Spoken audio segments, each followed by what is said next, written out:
이번 주 이제 관심되는 게 저겁니다. 다음 주 최상목 대통령 이제 권한 대행이 야당 주도로 이제 국회 통과한 내란 특검법에 거부권 행사를 아마 검토 중이라고 합니다.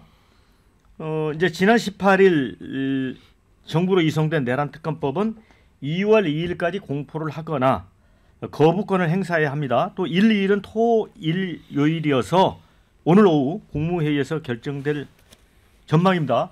이거 하은기 부대변인 어떻게 보세요? 어떤 선택을 할까요? 뭐 저는 거부권 행사할 것 같은데요. 거부권. 근데 좀 해도 너무한다는 생각을 해요. 최대행이 너무한다. 최대행도 그렇고 여당도. 이 최대행 얘기가 거의 국민의힘 입장이랑 거의 같거든요. 근데 국민의힘이 처음에 그 특검법 반대할 때 뭐라 그랬습니까? 뭐 위헌적 요소가 많다 이런 얘기 막 해가지고 민주당이 다 받아줬습니다. 수사기간 줄이는 거 받아줬죠. 뭐 수사 인력 줄이는 거 받아줬죠. 외환죄 빼라 그래서 외환죄 빼는 거 받아줬죠. 하다 안 되니까 이제 뭐 다른 걸로 이제 또 반대를 하는 거잖아요. 이러면은 처음부터 그냥 하기 싫다고 했으면 됐지 않습니까? 그러니까 이거는 시간 끌기 하다가 결국 이거 안 받겠다는 얘기를 하는 건데 저는 이게 아마 국민적으로도 상당히 비판을 받을 거고 지금도 심지어 내란죄 관련해서 많은 보도들이 나오지 않습니까? 뭐 검찰에서 지금 기소는 해놓은 상황이지만 이런저런 것들이 아직 밝혀지지 못한 것들이 많이 있고 뭐 이를테면 최대행 같은 경우에도 뭐 쪽지를 주고받았니 안 했니 그걸로 뭐 감론을박 중이지 않습니까? 근데 본인도 걸려있는 문제에 대해서 본인이 거부권을 행사한다? 이게 이해충돌 아닌가요? 저는 이거 좀 제가 이런 얘기를 드는 건데 아까도 뭐 다수당의 입법 횡포 어쩌고 저쩌고 얘기를 했지만 헌정 안에서 압박받으니까 이제 아예 헌정을 무너뜨린 그런 사건이지 않습니까? 시장에서 뭐 뜻대로 경쟁이 안 되고 성과가 안 나니까 아예 돈을 훔쳐버린 건데 이거는 진보 보수가 있는 문제가 아니지 않습니까? 그래서 좀 할 건 하고 다음으로 넘어가야 된다 이런 말씀 드리고 싶습니다. 저는 좀 반대로 좀 생각을 합니다. 그러니까 이 건 같은 경우에는 민주당이 너무 좀 과욕을 부렸다 이렇게 좀 생각을 하거든요. 그러니까 뭐 초기에 뭐 탄핵 국면에서 뭐 이제 헌재 뭐 탄핵 심판도 어떻게 될지 모르고 뭐 검경 수사도 어떻게 될지 모르고 그때는 이거를 좀 어떻게 보면 좀 다방면에서 압박하는 카드로서 이게 유용했다라고 저는 생각이 들거든요. 근데 지금 뭐 온 국민이 지금 보고 있지만 탄핵 심판 지금 정상적으로 지금 진행이 되고 있고 또 검찰 기소해가지고 지금 내란죄 지금 부분도 지금 지금 재판에 좀 들어가는 그런 상황이란 말이에요. 자, 그런데다가 또 민주당이 주도해서 지금 국정조사가 진행 중이에요. 자, 그러면 이제 그 국정조사 관련해가지고 또 여러 가지 또 새로운 사실들이 또 새롭게 나올 수 있겠죠. 그 과정에서 검경에서 수사하지 못한 부분들이 또 추가로 많이 나올 거라고 저는 예상이 좀 되거든요. 자, 그러면 그거 다 보고 검경 수사한 거 부족하기 때문에 이거를 좀 우리가 특검으로 하자. 이런 식으로 갔더라면 훨씬 더 이게 설득력이 좀 있지 않았을까. 그리고 국민의힘 쪽에서 이탈표도 훨씬 더 많이 나왔을 거다. 그런데 이거를 계속 지금 뭐 초기부터 뭐 이렇게 밀어붙이다 보니까 이게 국민의힘에서 그동안에 민주당 쪽 좀 동조해갖고 이탈표 나왔던 분들도 이 부분에 대해서는 조금 주저주저할 수밖에 없는 그런 상황이 지금 돼버린 것 같거든요. 약간 좀 자충수의 성격이 좀 강하다. 그래서 저는 이건 뭐 최고난 대행의 뭐 그동안에 여러 가지 행보로 볼 때 뭐 이분 굉장히 줄타기 잘하시잖아요. 그러니까 뭐 분명히 이제 거부권 행사할 것 같고 자, 그 이후에 재의결에 들어갔을 때 이제 뭐 어떻게 표결이 결과가 나올 거냐 하는 건데 이탈표가 오히려 좀 적게 나올 가능성이 높다. 그러면 이런 카드를 계속 지속적으로 밀어붙이는 게 과연 무슨 효과가 있겠는가? 저는 이번 같은 경우에 내란 특검법은 국정조사 좀 진행되는 걸 봐가면서 좀 한 텀 쉬어서 지금 가는 것도 전략적으로는 나쁘지 않다 이렇게 좀 생각을 합니다. 그러니까 지금 뭐 여론 자체가 민주당 쪽에 그렇게 또 기울어져 있는 상태도 아니고 또 내란 특검에 대해서 주목도도 사실 그렇게 높지가 않거든요. 그러니까 그게 지금 윤 대통령이 구속 수감돼 있어서 그렇다고 볼 수 있나요? 그 이유가 클 것 같아요. 그러니까 구속 기소돼 있고 또 헌법재판소의 변론을 국민들이 다 보고 있거든요. 그다음에 형사재판 또 시작이 되고 그렇습니다. 그런 부분들이고 또 하나가 이제 이 대목에서 최상목 대행이라는 위치 자체는 그게 또 위치가 좀 제한적일 수밖에 없습니다. 또 하나 이것뿐만 아니라 내란 특검법과 관련된 오늘 이 거부권 행사 가능성도 있지만 더 중요한 건 3일 있을 이 마은혁 헌법재판관의 임명 관련된 부분에 대한 이 지금 청구 이 부분에 대한 부분이 더 중요할 수도 있거든요. 그러니까 결국 헌법재판소에서 만약 헌법재판관을 임명하는 게 타당하다고 나올 경우 그 부분을 과연 최상목 권한대행이 어떻게 처리할지.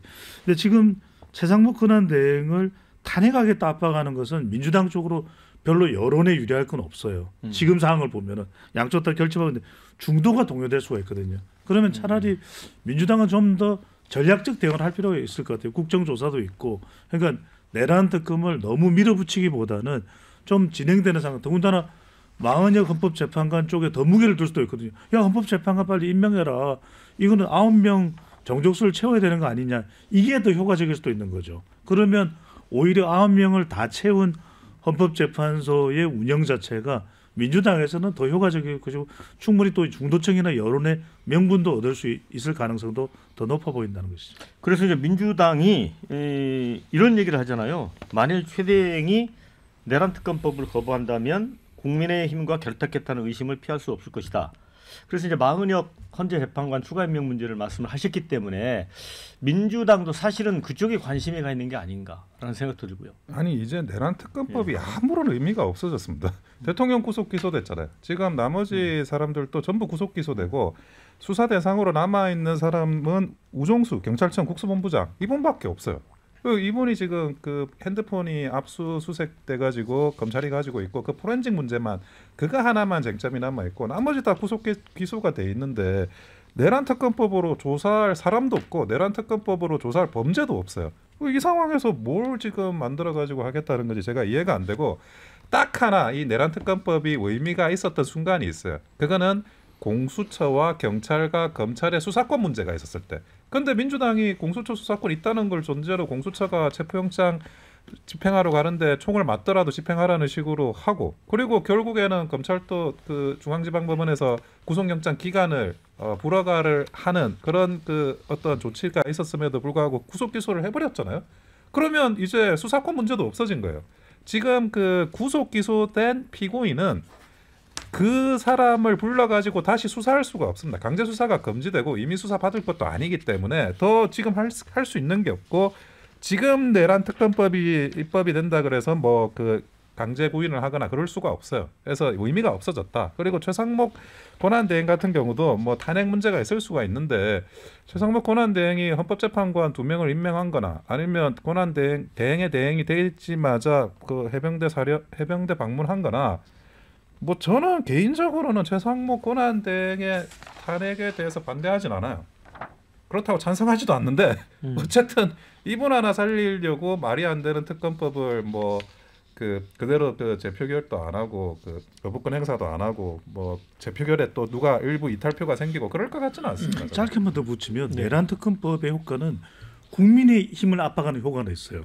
왜냐하면 내란 특검을 진행하면 국민의힘과 관계된 것에 대해서도 범위를 더 넓힐 가능성도 열리는 것이고 이전에도 그랬지만 박근혜 탄핵 때도 이 특검을 하게 되면은 상당히 정치권 쪽으로 더 넓힐 수 있는 효과도 있는데 그렇기 때문에 이탈표는 더 안 나올 가능성이 높겠죠. 앞서 이종훈 평론가 말씀대로 이게 이제 국민의힘 의원에도 국민의당에도 작동된다고 보기 때문에 오히려 제의하면 더 이탈표는 안 나올 가능성이 높아 보입니다. 반론을 안 할 수 없어가지고 국민의힘으로 이걸 전선을 넓히기 위해서라기보다는 아까 전에 아무 의미가 없고 다 기소됐지 않느냐라고 하는데 국무위원들 같은 경우 있지 않습니까? 김용현 말고는 구속 기소된 사람 없습니다. 그 뭐 이를테면은 최상목 대행한테 건네줬던 아까 말씀드렸던 쪽지의 그 정체라든가 아니면은 이상민 장관 같은 경우에도 말이 좀 바뀌고 있지 않습니까? 처음에는 뭐 통치행위였다 했다가 최근에는 발 빼는 모습도 보이고 이런 것들을 폭넓게 한번 살펴볼 필요가 있기 때문에 그 밖에 인지가 되는 뭐 사건에 대해서 수사를 좀 더 해보자 뭐 이런 건데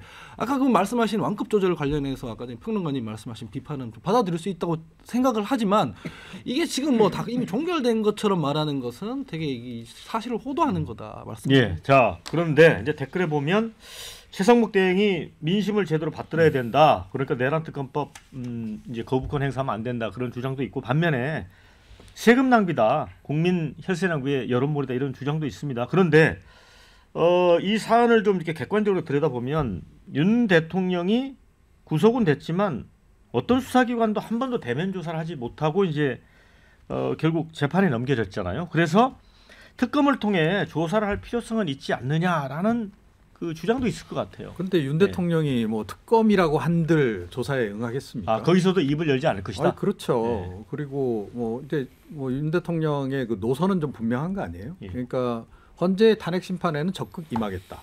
그런데 이 내란죄 이 관련해서는 나는 수사에 협조조차 안 하겠다. 이거 아닙니까?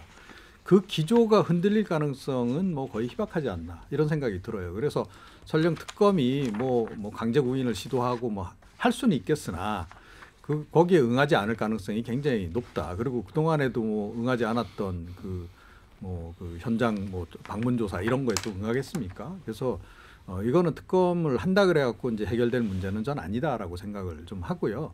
그리고 윤 대통령이 이제 탄핵을 받기 이전하고 받은 이후에 좀 상황이 좀 많이 달라지지 않을까 싶어요. 그러면 이제 전략 수정을 좀 할 가능성이 좀 이제 있다 이렇게 좀 생각이 들고.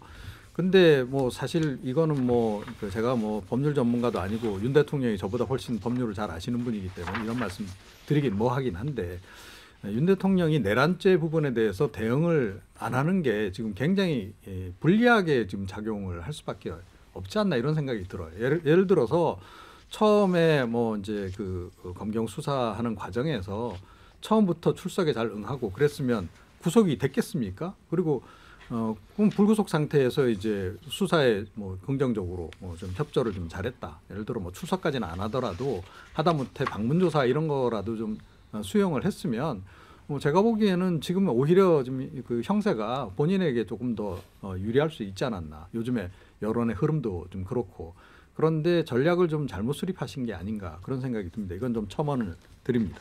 네, 근데 우리 원영섭 예. 저 단장한테는 그거 한번 물어볼게요. 어쨌든 이제 내란특검법이 다시 이제 국회로 오잖아요. 이제 재표결을 할 건데 민주당 의원들은 지금 3명, 4명만 자리 비워도 이제 장담할 수 없기 때문에 뭐 출장 일정 고려해서 날짜를 고심 중이라고 합니다. 그런데 지난번 첫 번째 내란특검법 재표결에서 6명 이탈표 나왔었잖아요. 물론 이제 두 번째는 안철수는 1명만 이제 찬성을 했는데 이건 어떻게 보세요? 만약에 넘어가면 큰 문제 없다고 보세요? 오히려 이탈표가 더 적게 나오리라고 봅니다. 오히려 그때하고 좀 달라요. 지금 이제 구속 기소가 됐고 네. 그리고 이제 이게 뭐냐면 이 특검법이 가지고 있는 가장 독소 조항이 언론 브리핑이거든요. 아하. 피의사실 공표죄를 우회해가지고 언론 브리핑을 할 수 있는 걸 합법화시키는 건데 그렇게 되면 그 대선 기간에 돌입을 하면 그게 교차되면서 대선에 악영향을 끼칩니다. 그리고 언론 브리핑을 하지 않는다 하더라도 계속 그 어떤 특정한 그 수사 사실이나 이런 어떤 움직임이든 누설이 될 수가 있어요. 그게 다시 언론지상을 덮고 그런데 지금 뭐 이탈표라고 생각되는 사람들은 한동훈계 의원 정도인데 그 한동훈 대표가 뭐 2월 말 3월 초에 움직임을 시작하고 대선에 나오겠다라는 그런 뭐 묵시적인 그런 행동들이 보이지는 상황에서 자기들한테도 그거는 불리한 거예요. 그 한동훈계도 이 내란 특검법을 받을 필요가 없는 거죠. 근데 만약에 그럼에도 이탈을 한다. 그 사람들은 한동훈계도 아니고 민주당계라고 봐야 됩니다. 네. 민주당계. 근데 그러면 결과적으로 이제 재표결을 했는데 이탈표가 더 적게 나오면 오히려 민주당으로서는 시도했다가 좀 멋쩍은 부분이 될 수도 있는 거 아닌가요? 부담스럽죠. 네. 그래서 아까도 말씀드렸지만은 지금 여론 상황 자체가 그렇게 호기롭지 않은 상황인데 민주당에서는 아까 그래서 제가 말씀드린 전략적 선택입니다. 오히려 국민 여론은 이 내란 특검을 통과하는 쪽에 무게를 두는 것보다는 마흔여 헌법재판관을 임명하는 쪽이 예. 민주당 지지층들은 더 효능이 있을 것이다. 이렇게 판단할 가능성이 높다라는 거죠. 근데 아까도 말씀하셨듯이 뭐 언론 브리핑 없어도 뭔가 계속 나올 거라고 했잖아요. 이거 특검 통과 안 돼도 내란죄 관련해 가지고 이런저런 보도들이 대선 때 계속 이어질 거거든요. 그러면은 야 저렇게 뭐가 많이 나오는데도 국민의힘 쟤네들은 특검을 반대했어 이렇게 된단 말이에요. 제가 말씀드리는 건 뭐냐면 지금 국민의힘 여론도 좋아지고 있고 분위기도 좋아지고 있고 이러니까 이제 이탈표는 안 나올 거라고 생각하지만 그게 중장기적으로 국민의힘에 독이 될 겁니다. 태세 전환을 못 하거든요. 그러니까 막상 대선 들어가면은 갑자기 이제 뭐 내란 뭐 이거 뭐 반대론자가 되고 이럴 수 없지 않습니까? 근데 박찬대 원내대표는 이 최상목 거부권 행사하면 탄핵 얘기를 꺼내긴 했었거든요. 할까요? 근데 쉽지 않을 겁니다. 쉽지 않을 거다. 네.